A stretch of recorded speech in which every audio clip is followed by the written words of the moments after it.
observación que yo creo que puede ser útil en realidad como un comentario general a las presentaciones, es que por un lado uno piensa en el desarrollo portuario como infraestructura, pero se ve que las variables blandas, los modelos de simulación, los modelos de gestión, tienen tanta importancia como la disponibilidad de infraestructura, porque aquí estamos hablando de eficiencia en la infraestructura también, optimización de las conexiones. Se ve que es un campo que tiene que ir en paralelo con las mismas, probablemente las magnitudes similares de desarrollo, inversión y esfuerzo para poder tener puertos modernos, ¿no? Tal como decía don Álvaro, no todas las decisiones de la demanda las tomamos nosotros, las toman en realidad los navieros, y tenemos que tener esta capacidad de anticiparnos y de generar escenarios antes de hacer las grandes inversiones, ¿no? Y poder flexibilizar, por ejemplo, el layout del puerto o la operación de las grúas en modelos de simulación. Yo solo quisiera destacar que debería tener tanta importancia como el desarrollo mismo de la infraestructura. Gracias. Muchas gracias. No podemos estar más de acuerdo porque, bueno, he tenido oportunidad de conversar con Álvaro en repetidas ocasiones y lo que siempre hemos venido preconizando es que cuando tú haces un ejercicio de planificación no te puedes limitar al análisis del emplazamiento, a la oportunidad de la inversión, sino que hay que pensar en la gestión y explotación del puerto. Y evidentemente, si eso no se hace correctamente, como tú estabas anunciando, pues se corren graves riesgos de hacer una inversión fallida, ¿sí? En este momento, pues afortunadamente, la tecnología tiene modelos de simulación también para estudiar la explotación de puertos, y son herramientas que estamos acostumbrados a utilizar aquí, en particular en el ámbito de la gestión y explotación de terminales de contenedores, donde hemos avanzado bastante en los últimos años por la gran cantidad de terminales de contenedores que se han hecho, ¿no? Y luego está el tema logístico, ¿no? Y yo ahí quería hacer una observación. En países difíciles, como es el caso de Colombia, donde la orografía es una orografía que dificulta enormemente las vías de acceso, nos hemos encontrado en más de una ocasión con que hay espacio de agua suficiente para crear una nueva dársena portuaria, pero sin embargo la accesibilidad a ese espacio de agua es realmente complicada. Y adicionalmente el problema de la habilitación de espacios en tierra, que sin ellos hoy pues no tiene consistencia un proyecto en el ámbito portuario, ¿no? Entonces, bueno, hemos visto, por ejemplo, yo personalmente he hecho un viaje desde Buenaventura a Cali, que me parece que son aproximadamente 120, 130 kilómetros, y tardé algo así como 7 horas y pico, como consecuencia del tránsito generado por el movimiento de los contenedores del puerto de Buenaventura. Claro, a mí se me hace difícil que eso sea rentable, Es un comentario en general, porque luego pues, hemos hablado también de ese proyecto para manejar 12 millones de toneladas. Bueno, pues si no se resuelven previamente la accesibilidad de una manera eficaz y zonas de actuación logística que permitan la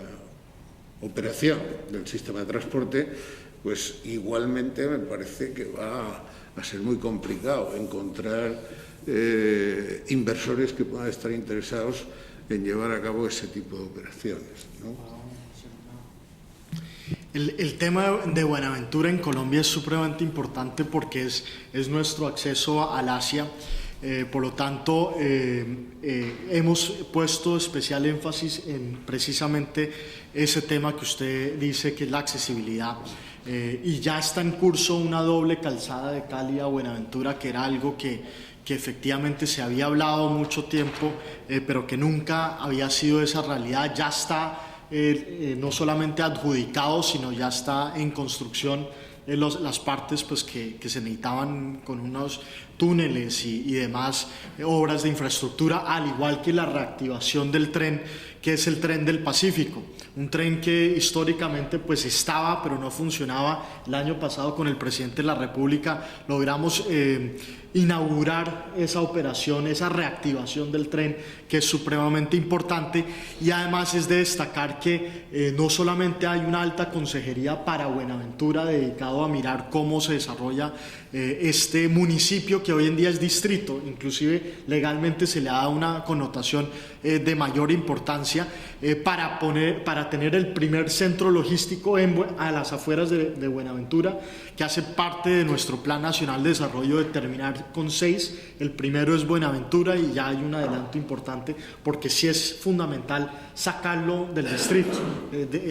no tener esa congestión logística y pues ser mucho más eficientes. Entonces, a través de la doble calzada, el tren y la zona logística, esperamos que esos 3 proyectos que ya están en curso y que serán una realidad prontamente, pues puedan realmente ser un incentivo para un mayor desarrollo en esa región.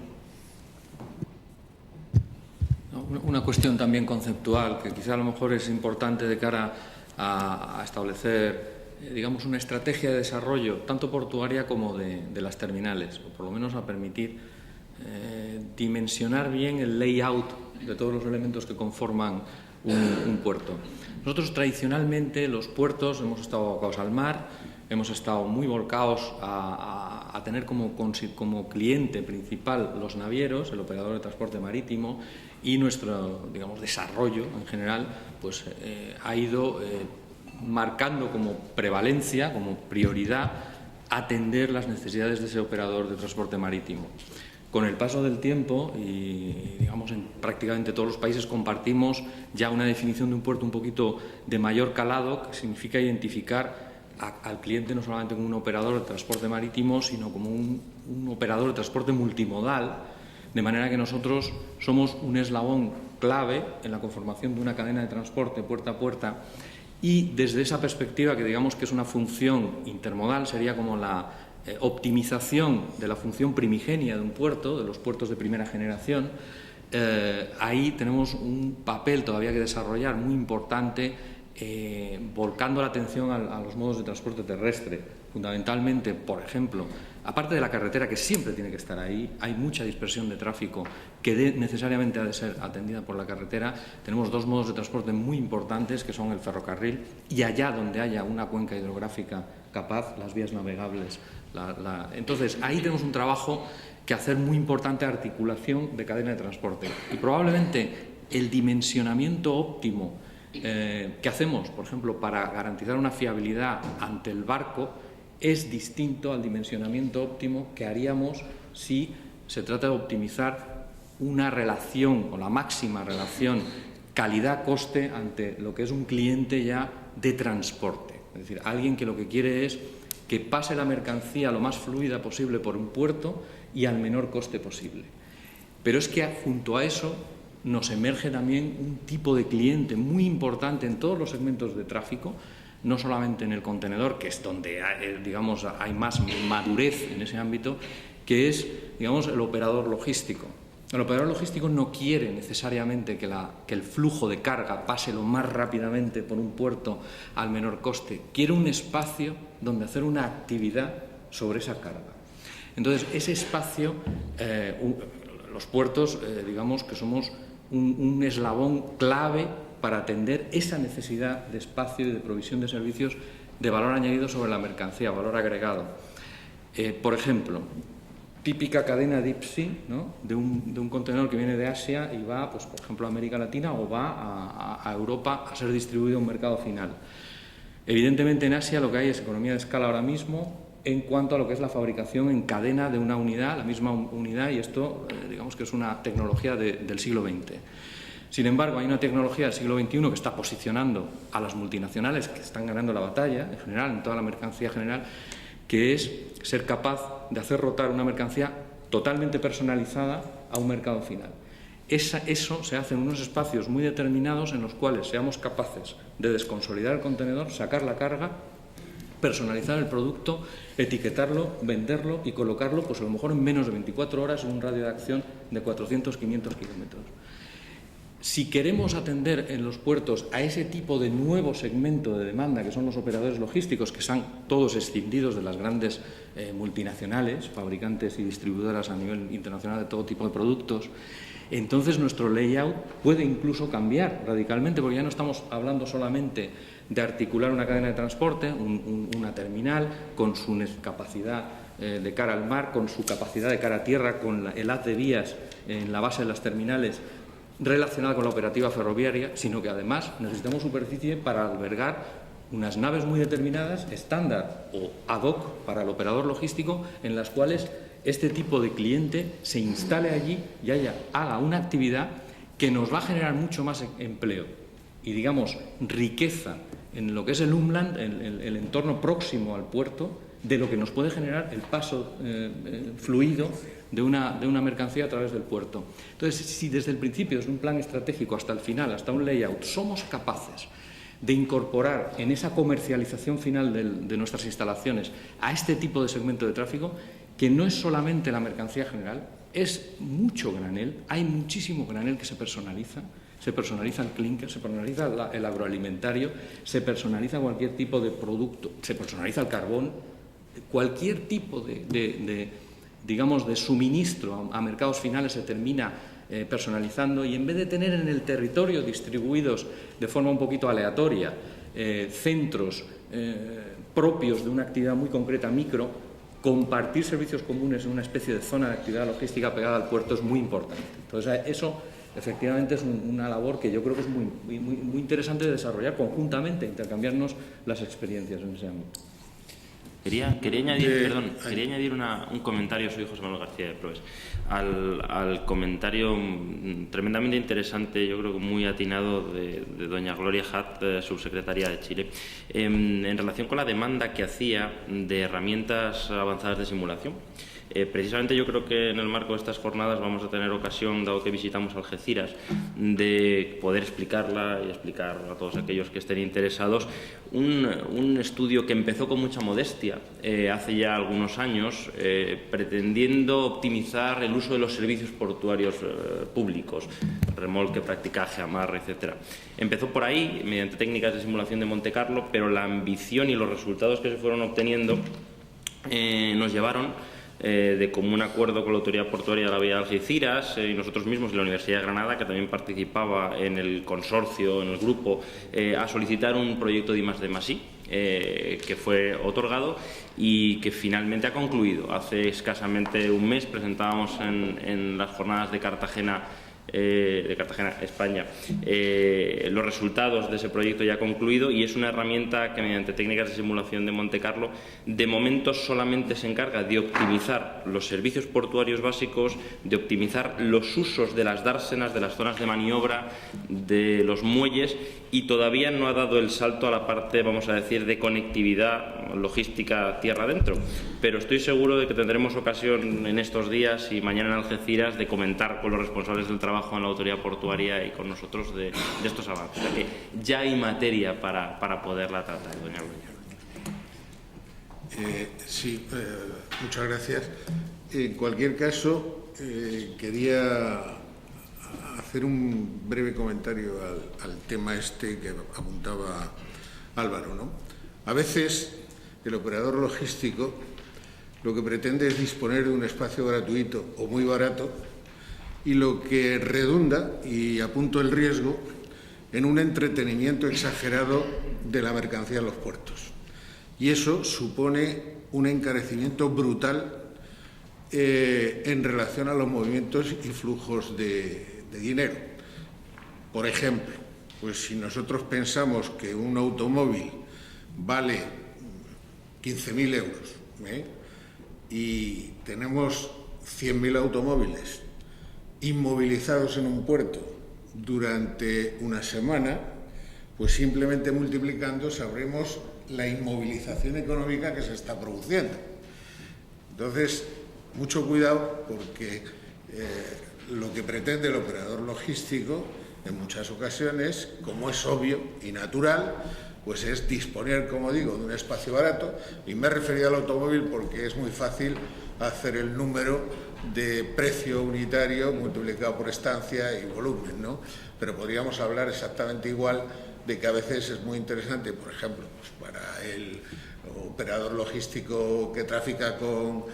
graneles, como el tema del cemento, pues tener ahí una nave de almacenamiento donde le cuesta 3 pesetas el almacenamiento, y entonces lo que pretende es estructurar su negocio en base a si ahora vendo, ahora no vendo, ahora entretengo, etcétera, etcétera. Bueno, era el simple comentario del riesgo que tiene este tema. Frente a este tema logístico, me parece importante y aprovechar la presencia de Pedro Brito, que en una charla que tuvimos en Colombia, nosotros quedamos impresionados con una institucionalidad en Brasil, donde efectivamente se adoptó una decisión de tener un ministerio de puertos y centrar todo en puertos, y que ahora el segundo paso era tener el ministerio de logística, que se va a centrar efectivamente en cómo aunar los esfuerzos de todos los actores de la cadena de logística. Pedro, de pronto sería importante que nos pudieras comentar de ese avance allá en Brasil. Y un segundo comentario frente a otro tema que me parece fundamental que pudiéramos por lo menos hablar en algún momento, y es el concepto de ciudad-puerto.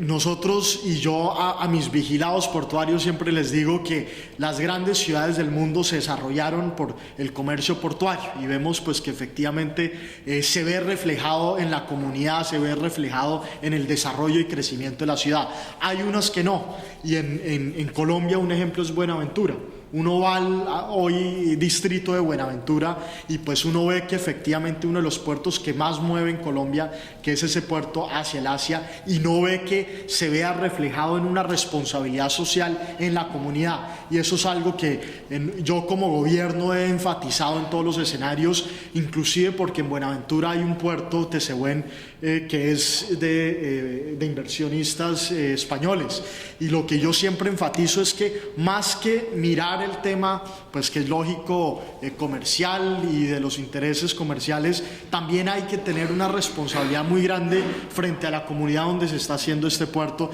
y que eso sea parte de la mentalidad de negocio que las empresas lleven a todos los países, porque de esa manera económicamente va a ser mejor. Uno cree que pronto es un servicio y es bueno hacerlo, pero si uno lo mira por la parte económica, y está comprobado, también es mucho más beneficioso para los inversionistas y para los constructores que se unan con la comunidad y que tengan pues un escenario muy positivo en ese sentido.